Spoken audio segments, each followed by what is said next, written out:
Bueno, en esta segunda parte, luego de haber escuchado a la doctora Eve Vázquez, que nos habló de los aspectos técnicos, de las vacunas existentes y también algunos aspectos en relación a vacunas que vendrán, vamos a tratar de hablar sobre las estrategias para prevenir la neumonía a través de distintas vacunas, vacuna de la neumonía y también vacuna de la gripe, particularmente en los pacientes de riesgo. Y esta será la agenda que vamos a compartir durante los próximos minutos. Vamos a definir quiénes son los adultos que están en riesgo. La doctora Vázquez ya nos habló, pero vamos a profundizarlo un poco más. Vamos a hablar de cuáles son las medidas de prevención que disponemos y cómo podemos hacer para que realmente todo esto que sabemos en términos de prevención realmente se pueda efectivizar. Cómo lograr que los adultos se vacunen a través de concientizar a los médicos y también a la comunidad. Sin duda es importante cuando hablamos de una enfermedad, y hoy en particular, que es el Día Internacional de la Lucha contra la Neumonía, conocer el impacto que esta enfermedad tiene en términos de carga de enfermedad resulta relevante. Y por eso es bueno compartir con ustedes los resultados de este estudio que realizamos en el Cono Sur de América Latina. Datos que nos interesan porque son datos nuestros, de nuestra región. Durante 3 años hicimos un estudio de vigilancia activo y prospectivo en 3 ciudades, una del norte de Paraguay, otra la ciudad de Concepción, otra ciudad en Uruguay, la ciudad de Rivera, y en el norte de nuestra Patagonia elegimos la ciudad de General Roca. ¿Y por qué elegimos estas ciudades? Porque todas tenían en común tener entre 70 y 90 mil habitantes y esa era la población que queríamos vigilar. Lo hicimos durante un periodo de 3 años, lo pudimos extender un poquito más a 5 años en la ciudad de General Roca. Y fíjense los que nos mostraron los resultados de la ciudad de General Roca. Lo analizamos por grupos de edades. Entonces estamos hablando de cuáles son los grupos de más riesgo. Miren, los adultos jóvenes entre 18 y 49 años tuvieron algo más de 2 episodios por cada 1000 adultos y por año.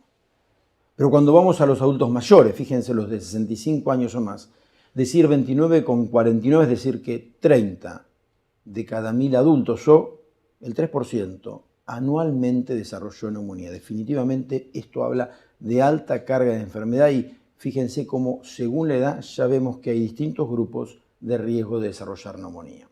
En este estudio la mortalidad global a los 14 días fue del 12%. Una de cada 8 neumonías habían muerto a los 14 días y al año habían muerto el 25%, pero en los adultos mayores mucho más alto. En adultos mayores la mortalidad a los 14 días era casi del 19% y del 38% al año. Definitivamente alta carga de enfermedad. Pero fíjense que no solo es la edad. Muy en particular, y este probablemente va a ser el tema central de mi presentación, es que como nos decía la doctora Vázquez, existen una serie de condiciones, además de la edad, que predisponen.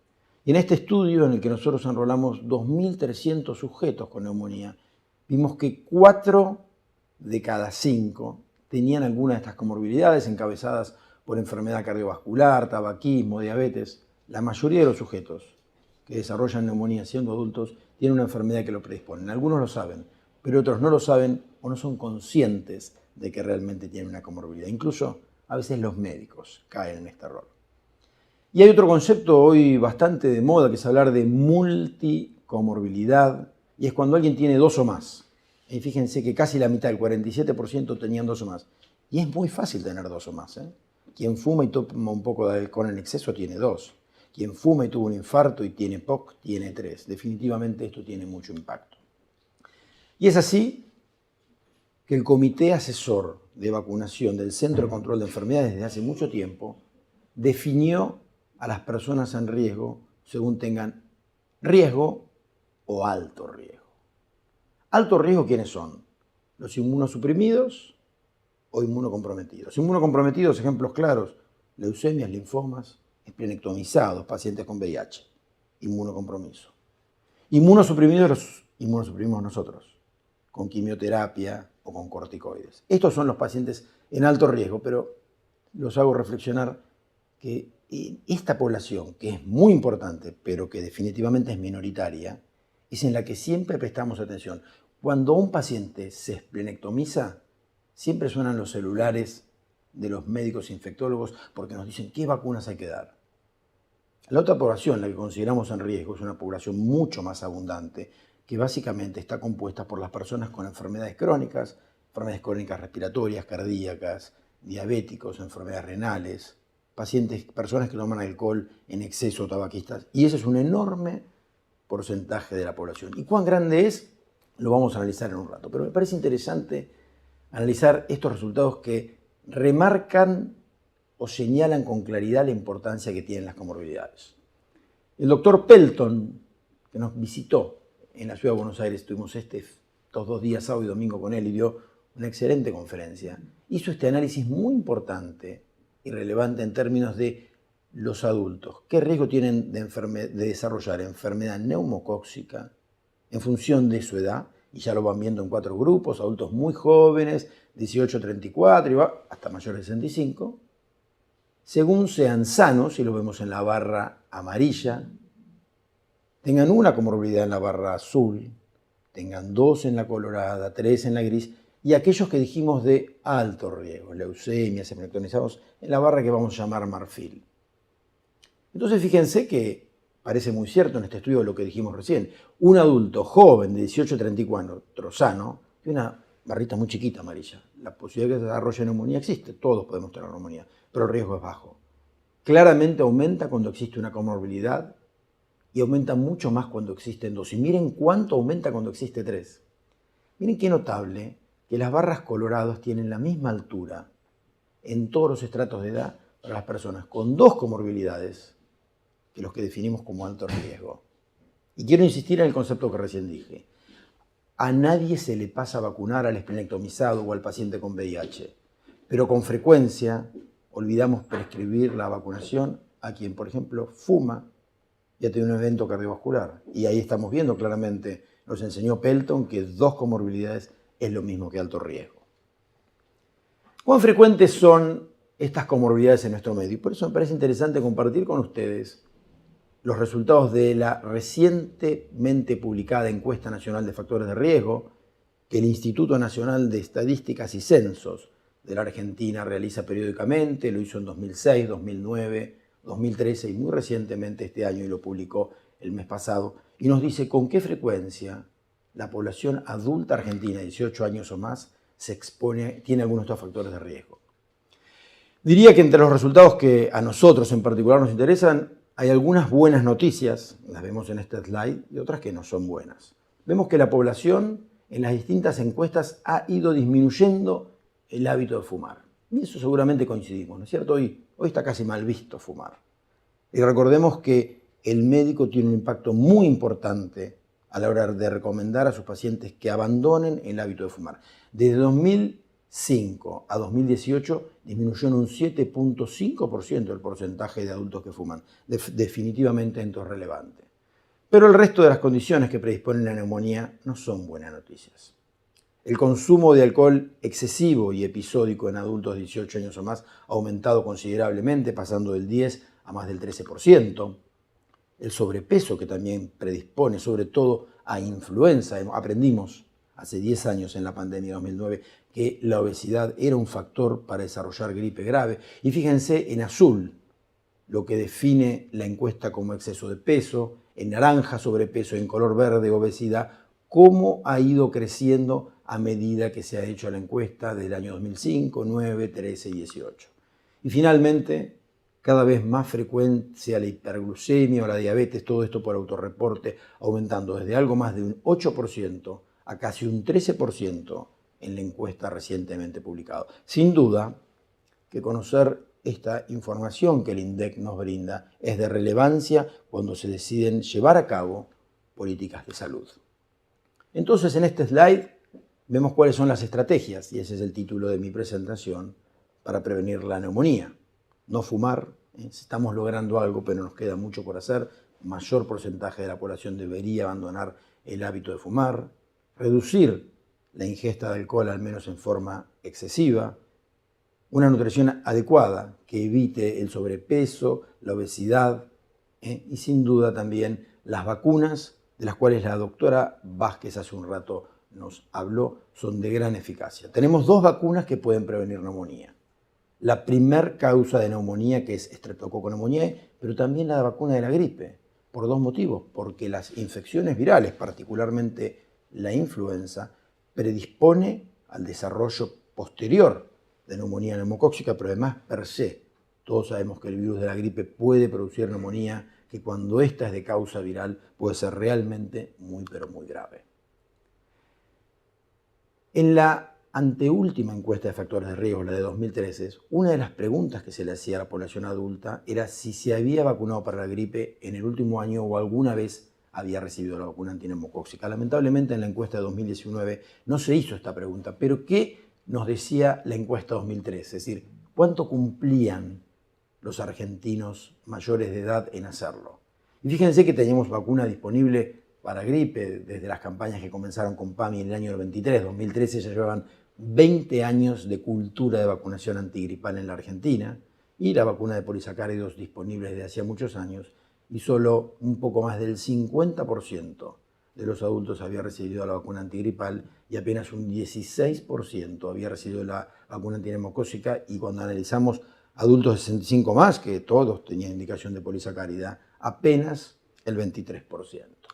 Así que nos queda un esquema, un largo recorrido por recorrer, y la doctora Vázquez recién nos contaba este esquema, que es el esquema que desde 2017 el Ministerio de Salud de la Nación ofrece en forma gratuita en vacunatorios públicos, que también se pueden dar en vacunatorios privados. Este esquema simple, secuencial, donde se comienza siempre con la vacuna conjugada y luego ampliamos la cobertura de serotipos a través de la vacuna polisacárida, donde existen distintos intervalos.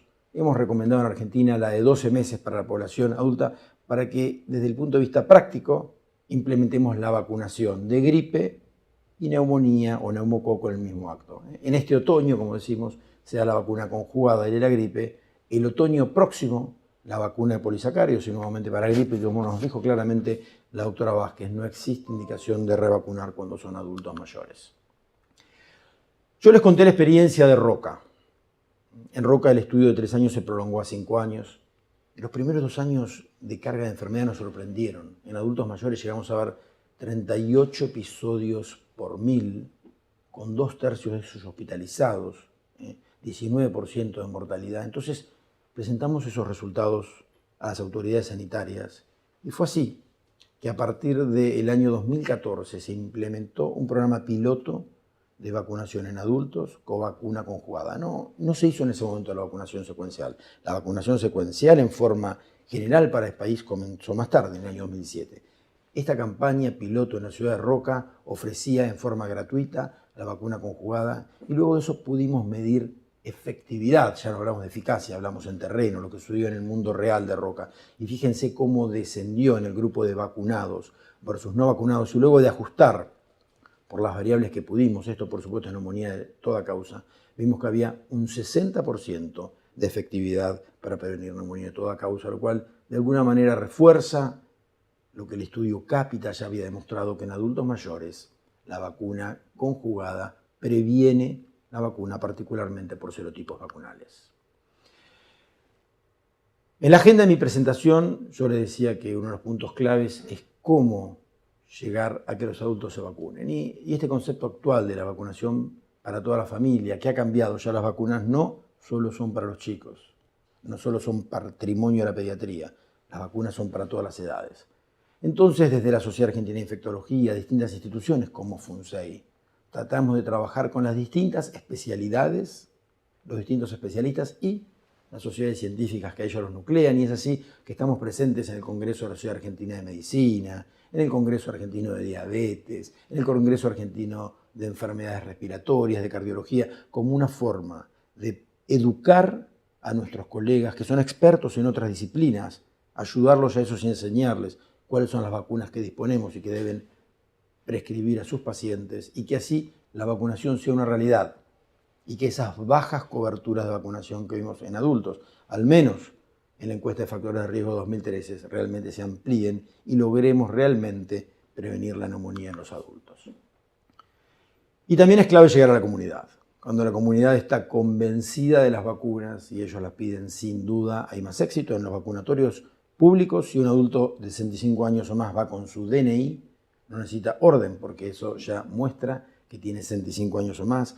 Ustedes saben, desde la Sociedad Argentina de Infectología, desde 2017 hemos llevado adelante una campaña que tiene como estrategia hablar de quién se debe vacunar, de su entorno que lo acompañe a que se vacune, por supuesto, el personal médico, estos dípticos que ya han visto en la calle, en spots televisivos, que hemos visto en internet, videos explicativos que tratan de hacer docencia para el personal de salud y también para los que deben vacunarse. Creemos que está logrando un éxito, que es esta campaña que hemos denominado y titulado Evitemos la neumonía. Sin duda tenemos un desafío por delante. El desafío es que haya mayor cobertura de vacunación en los adultos, que logremos concientizar a la comunidad médica que debe prescribir la vacuna y también a los que deben vacunarse. Hay estudios que demuestran que cuando existe una coincidencia entre el consejo médico y la voluntad del sujeto de vacunarse, las chances de vacuna es alta. Todos los que estamos aquí hoy, 12 de noviembre, el Día Mundial de la Prevención de la Neumonía, debemos trabajar en este sentido. Muchas gracias. Muchas gracias, doctor. Muy cierto estos desafíos que mencionaba. Les decimos a los que están participando que nos pueden enviar entonces sus consultas a través del chat. Quería recordarles que desde FUNSAI también estamos en esta campaña en el mes de lucha contra la neumonía y pueden encontrar distintos materiales, flyers para comunidad sobre las vacunas para prevenir la neumonía, también newsletters para profesionales de la salud, los videos de estas charlas y de otras charlas anteriores sobre neumonía y su prevención. ¿Los fumadores deben vacunarse para neumonía? Muy bien, esa es una pregunta interesante porque probablemente sea una de las condiciones de riesgo que más se desatiende. Ni la población, ni frecuentemente la población médica no lo considera. Desde hace muchos años se demostró que los fumadores activos, pero incluso los fumadores pasivos, tienen más riesgo de enfermedad neumocóxica, que se incrementa entre 2, 3 y 4 veces. Y es por eso que hoy no se puede fumar en los restaurantes. No es nada más porque al señor que está en la mesa al lado o a la señora que está en la otra mesa le puede molestar el humo. Es porque no hay derecho a que los transformemos en fumadores pasivos, que hasta ellos tienen un riesgo aumentado de enfermedad neumocóxica. Sin duda, entre las condiciones de riesgo que citamos, que es el tabaquismo. Y eso hoy sabemos que en la población argentina representa el 22% de los argentinos. Deben vacunarse para neumococo. Y dentro de esta población de fumadores, también los exfumadores dejaron de fumar, pero el riesgo existe. Sí, bueno, existen algunas distintas estadísticas que muestran que a medida que el tiempo va pasando de abandonar el hábito de tabaco, se va retornando a una situación basal que cuanto más tiempo hace que se abandonó el hábito de fumar, mayor son los beneficios. Siempre hoy es un buen día para dejar el tabaco. Hubiera sido mejor ayer, pero hoy es mejor que hacerlo mañana. Porque en noviembre, además del Día Mundial de Lucha contra la Neumonía, tenemos el Día de Lucha contra la Diabetes y también el Día Mundial de la EPOC. ¿Los pacientes con EPOC deberían vacunarse? Sin ninguna duda, el estudio EPOC-AR, cuyo primer autor es el doctor Daniel Colodrero, un destacado neumonólogo argentino, demostró realmente la prevalencia en nuestra población de más de 10% de los adultos de 40 años o más, una enfermedad notablemente subdiagnosticada. Es frecuente que personas que han fumado 30 o 35 años en su vida nunca se hicieron una espirometría, que es la que finalmente los categorizará como que tienen enfermedad pulmonar obstructiva crónica, y solo se enterarán el día que subiendo un piso por escalera, al llegar arriba, se den cuenta que esa espirometría muestra que está en una condición realmente grave. Sin duda, las personas con EPOC primero deben saber que tienen esta condición y además vacunarse. La doctora Vázquez nos decía previamente, hay un enorme porcentaje de la población que tiene comorbilidades, pero no es consciente de ello. La encuesta de factores de riesgo muestra que un porcentaje considerable de la población presenta factores de riesgo para desarrollar neumonía. ¿Todos ellos están vacunados? No. Como les decía, en la encuesta que se hizo en el año 2019 y que nuestro prestigioso INDEC, dirigido por Jorge Todesca y Pedro Lines, en este año no se hizo esa pregunta, pero en el año 2013 sí se había hecho y vimos que, lejos de eso, en ese momento teníamos disponible en forma gratuita para adultos mayores de polisacáridos y solo el 23% la habían recibido, y ya por edad per se, la tenía la indicación, 16% en forma global, y la vacuna de la gripe el 51%. Así que tenemos por delante un desafío que es lograr una mayor cobertura de vacunación en adultos. ¿Cómo se puede abordar a los adultos que están dudosos de vacunarse contra neumococo? Ya sabemos que existe este grupo de antivacunas. ¿Cómo los abordamos en ese caso? Interesante, en la Argentina ustedes saben que existen personas antivacunas, todavía no diría tan organizados como en grupos, pero probablemente no apuntan tanto a los adultos.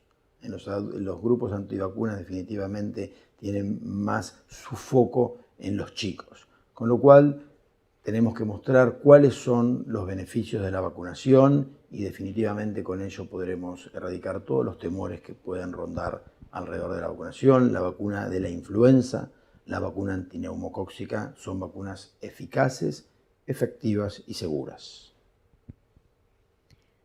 De las neumonías atípicas, ¿cuál es la frecuencia del Mycoplasma pneumoniae, clamidia, legionela pneumófila en nuestro país?